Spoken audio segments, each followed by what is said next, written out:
name is Marek Rosenbaum, the producer of the film. Yoni Kiehl is the writer-director. It's his first film, but he did some very interesting shorts. At this stage, we have from the Israeli fund about 1.8 million shekels, between 350 and 400,000 euro. We are looking for additional funds. We'll shoot the film next summer because the hero of the film is a girl. She's 12 years old. We can shoot it only during the summer vacation, and the rest Yoni will tell you. Hello.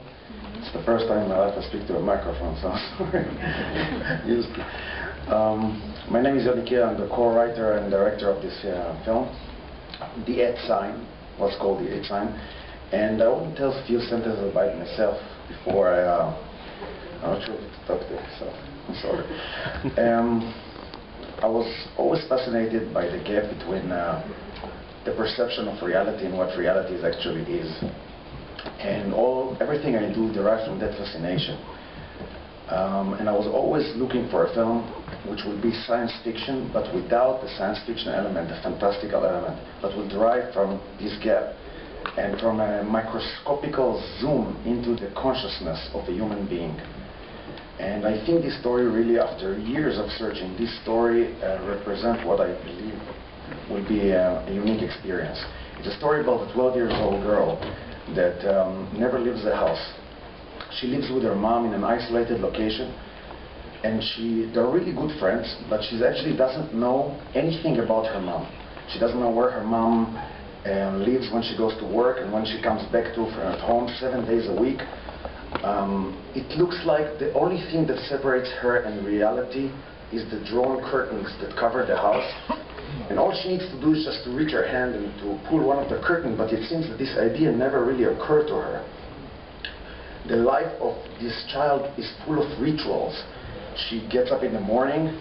When her mom goes down, certain noises she cannot hear, she does all kind of, for example, when her mom leaves the house, she will increase the speed of the treadmill, or she presses the button of the blender juices, all kind of things she seems not to be aware of. But Glenis doesn't really live in a paradise of fools. She understands deep down that this self-imposed mechanism of self-defense is some kind of a mechanism protecting her from something, but she doesn't have no idea what and where. So our story really begins at the 12-year-old birthday, when Glenis knows exactly what she wants for birthday. She wants a dog. But when the birthday arrives, she gets into the room and she finds a CD. And she takes the CD, she puts in the computer, she press the button, she sees a Tamagotchi dog. This is a kind of creature that is, press F8, he rolls, press this, and feed and this. But something happens when she calls the dog, and the name she's given him, Sebastian. She sees something in the face of her mom that she's never seen before. And that night she cannot sleep. And the next morning she goes to the computer, she does something she never did. She goes to a search engine, she puts the word Sebastian, she presses enter, and she gets 10,000 results. Now she goes over those results one by one, and the 300 results she will get into a gallery of a painter named Sebastian Kor. And inside the gallery, among several paintings, she finds a portrait of a 12-year-old girl that looks exactly like her. And from that day, the taboo that she enchanted herself into is broken. And from that time, a lot of things that were always in front of her suddenly surfaces. The corridor leading to her mom's room, the fact that they're both living alone, the fact that she never pulled out the curtains. And she pulls the curtain and she leaves the house, but all she finds out is just a serene pastoral view that they live in. But at that day she embarks on a detective journey to find out the truth about her mom. And the first thing she realized is that she has a father, and they were divorced. She thinks she has a father, and she sees that her mother divorced her father 2 months after she was born. And she finds out all kind of details, and she realizes when she puts her mother's name with the last name of the painter that she found, she sees suddenly she gets all these technical essays about her mother being a psychologist, specialist in language disorders for children, very well appreciated in the community, and she doesn't really know how to relate to her mother. But everything changes when she realizes that her father and the mother's father, her grandfather, are the same person. And then she kind of realizes that maybe her life is a story of a girl that is a victim of incest, that her mother kept her in the house because she's an incest. But when she looks into the essays, the psychological essays of her mom, she finds all kind of words about cloning and stuff. And she tested her mom, and we see that she finds a small mole behind her mom's ear. And she goes to the mirror and she checks her own ear, she sees the same mole. So she gets with the idea that she is a clone. And we don't really know, are we drawn into the fantastical world of a 12-year-old girl, or is this some kind of extraordinary reality that we're in?